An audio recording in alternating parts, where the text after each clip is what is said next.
السلام عليكم اخواتي، مرحبا بكم. اليوم ان شاء الله غادي نقدم لكم الخبز العربي. لاحظوا معايا كيف كيجي من الداخل، كيجي رقيق وبحال كانه بغرير من الداخل، وخبز عربي من الخارج كيجي روعه. ايضا عندنا هنا الحريره المغربيه اللي حضرناها للفطور، واللي الوصفه ديالها غادي نخليها لكم في صندوق الوصف هكذا بغيتو تحضروها.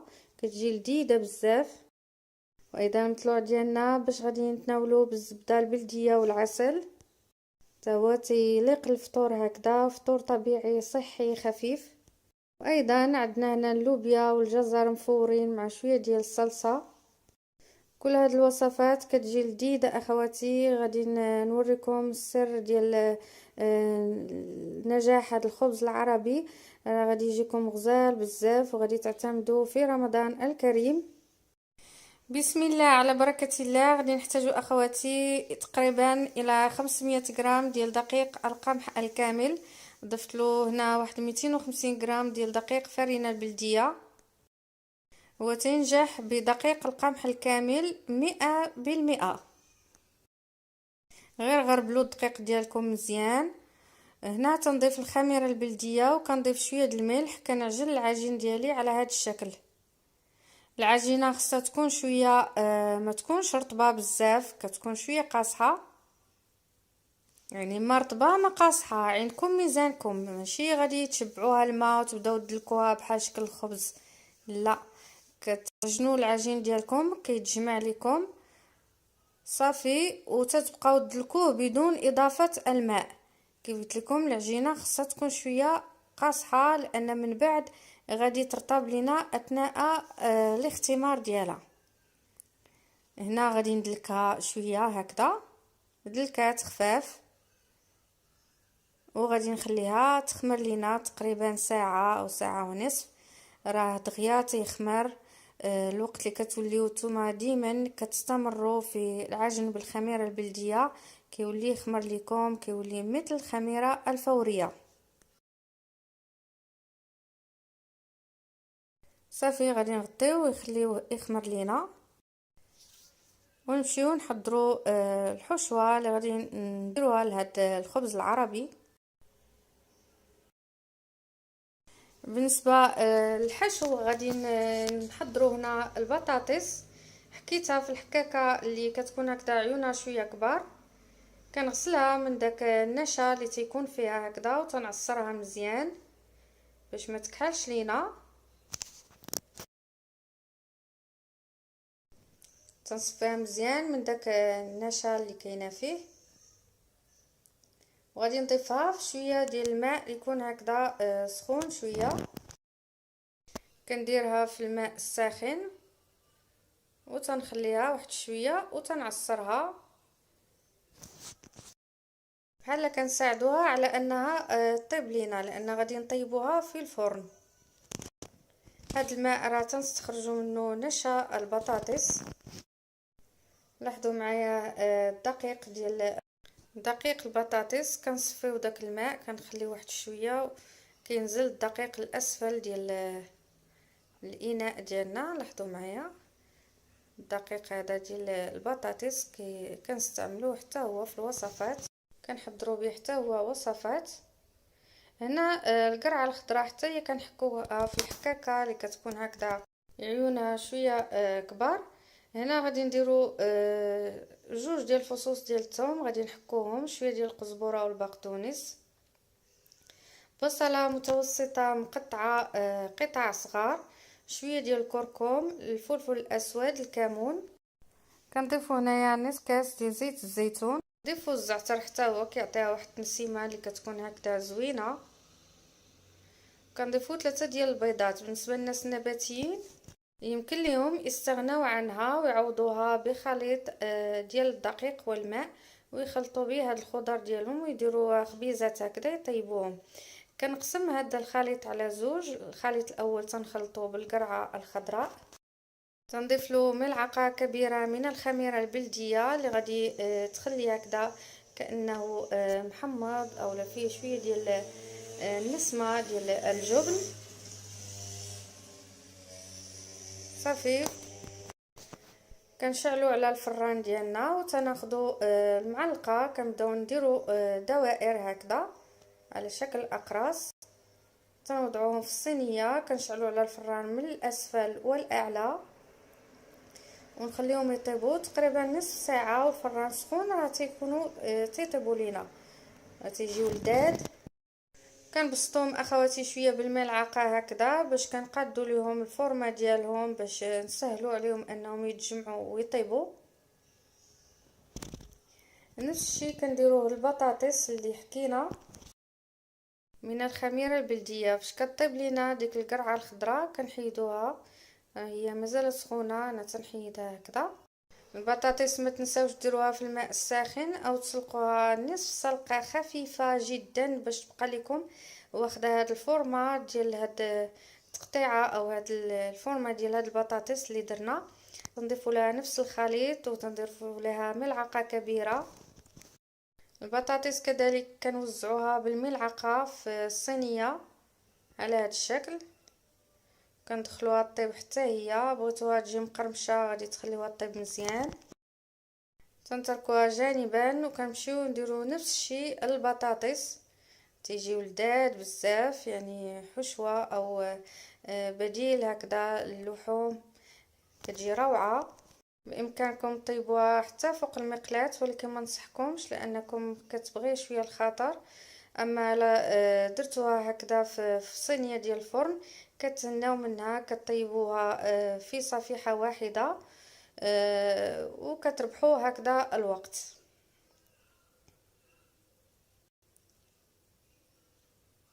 انا هادو غبقاو لي شيطين داكشي علاش طيبتهم هكذا فوق المقلاة.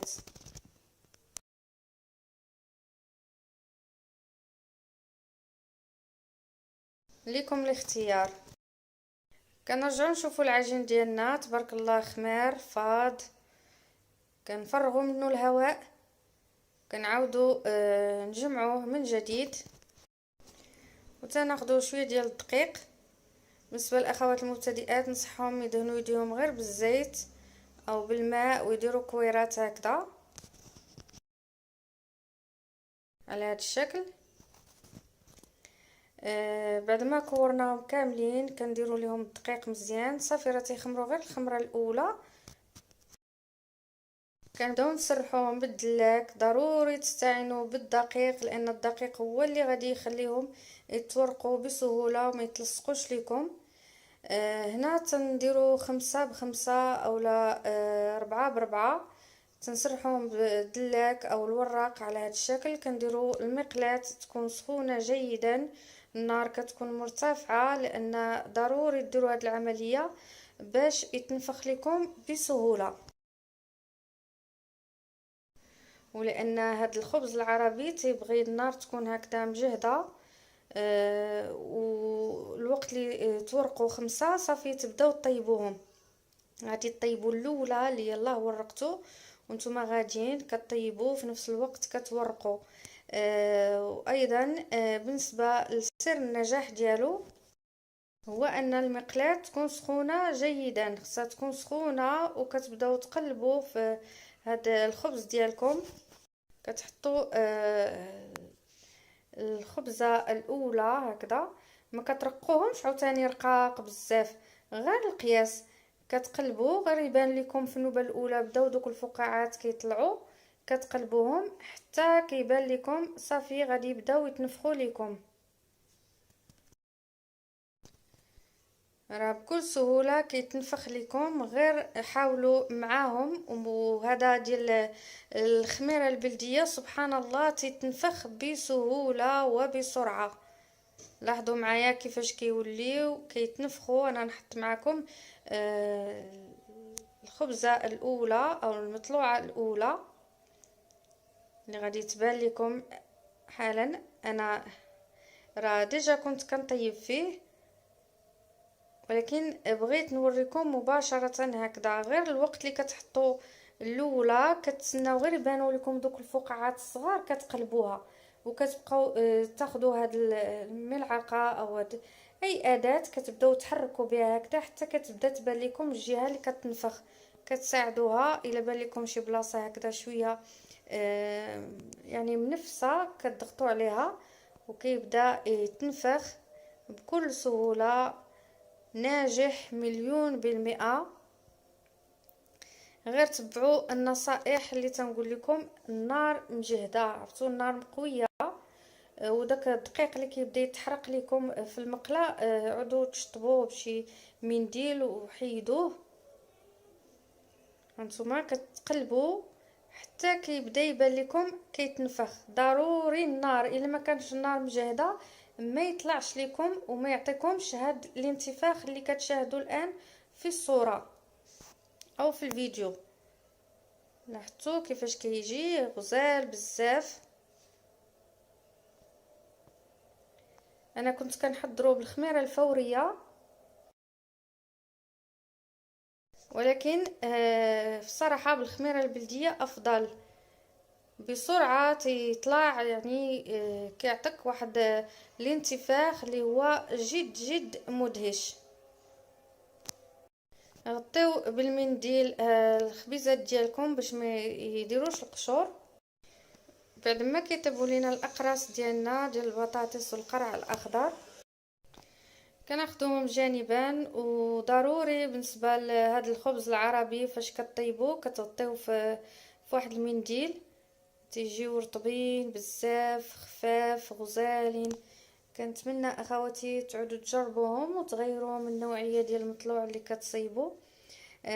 كنقطعوهم هكذا على زوج بالمقص. لاحظوا معايا كيف كيجيو خاويين من الداخل كانه خبز. راه هذا بحال الخبز ديال الشاورما اللي كيكون رقيق بزاف، انما هذا صحي اكثر بدقيق القمح الكامل. شفتوا كيف كيجي؟ انا تيجيني بحال شكل البغرير من الداخل ومطلوع من برا. الصراحه تيجي غزال. هنا عندي السلطه، وعندي الطماطم قطعتها هكذا شرائح رقاق. غادي نستمر نقطعهم هكذا القياس اللي غادي نحشيه على هذا الشكل. بامكانكم ديروا صلصه المايونيز. بالنسبه للاخوات اللي تيسولوا على صلصه المايونيز تنديرها لكم في فيديو لوحده، راه كاينه في الوصفه ديال تاكوز. هنا دهنت بالجنب المنزلي. درت السلطه ودرت هنايا وزعت الاقراص ديال البطاطس وديال القرع الاخضر على هذا الشكل. كدهنوا بالجبن، كديروا الطماطم وديروا الاقراص ديالكم ديال البطاطس وديال القرع الاخضر. ديروا الخس، ديروا صلصه المايونيز الطبيعيه لا بغيتوها. تيجيو روعه في الفطور، خفافين بزاف، واخا تاكلوا فيهم زوج قطع ولا ثلاثه ما يضركمش نهائيا. الحريره ديالنا كطيب. هنا بغيت نوريكم واحد الطريقه. بالنسبه للطماطم حطوها بالقشور ديالها هكذا كحبات. هنا اخواتي بعد ما طابت لينا الطماطم مزيان كناخذوها بواحد الصفايه كنطحنوها، كنحيدوا لها ديك القشره بعدا اللي كتكون لاصقه فيها. كتجي بهذه الطريقه احسن، تخلي الحريره تكون حمراء لان نطحنوها وغادي نضيفوها مباشره. كندور الحريره ديالي كندير لها الخميره البلديه اللي كتخليها هكذا محمضه ولذيذه بزاف. كنضيف ليها في الاخير شويه ديال القزبره والبقدونس وكتجي غزاله كانك درتي ليها الطماطم المعلبه او المركزه. كتجي رائعه ولذيذه بزاف. غير جربوا هذه الطريقه غادي تعجبكم.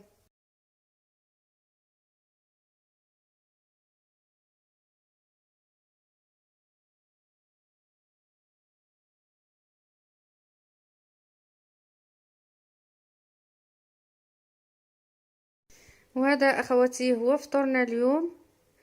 هذا الخبز العربي بهذه الطريقه هذه جا غزال، وحتى هكذا خليتهم خاويين حتى اللي بغى يتناولهم مع الزبده او العسل. الزبده بلديه بطبيعه الحال. لاحظتوا معايا كيف كيجيو هائلين جدا. كنصحكم تجربوهم اخواتي، حتى الا بغيتو هكذا تحشيوهم وتطويوهم هكذا بهذه الطريقه هذه تيجيو روعه. تبريسيوهم في الاله ديال البانيني اولا تعمروا خبزه ديالكم هكذا باش ما بغيتو. بالنسبه للناس هكذا اللي بغاو الكفته اولا شي حاجه بحال هكا تيجيو رائعين. وهنا عندنا سلطه ديال اللوبيا الخضراء مع الجزر مفورين مع شويه ديال لا فينيغريت حتى هي. وما تبقى لنا من هاد الاقراص البطاطس خليناهم هكذا اللي بغى يعاود يتناولهم. المهم فطور خفيف ظريف. وهنا صلصه ديال الكيتشوب ان شاء الله غادي نقتسمها معكم. غير شجعوني اخواتي بالبارطاج والدعم. غير الوقت اللي ما كايناش، اما العديد من الوصفات بغيت نحطهم لكم في القناه، ومستعده انني نتواصل معكم بجميع الوصفات ونحطهم لكم هكذا باش حتى نتوما تستافدوا تولوا تحضروا كل شيء في المنزل ديالكم وتعطيو وليداتكم حويجات اللي هما لذاذ. ودائما خميرتنا البلديه هي كنز الكنوز، عروسه المطبخ. بها باش كنحضروا الوصفات، اغلبيه الوصفات ديالنا الصحيه، يعني ما تخطاكمش. وباش توصلوا لهذه النتيجه راه ضروري الاستمراريه والعجن اليومي دائما مع الخميره البلديه باش توصلوا لهذه النتيجه هذه اللي وصلنا لها احنا اليوم. لهذا كنشجعكم اخواتي على الخميره البلديه، حضروها ما تخافوش من الحموضه ديالها غادي تختفي مع العجن. لا بقى لي اخواتي الا نودعكم، ما تنسوناش من لايك، والسلام عليكم الى فيديو قادم.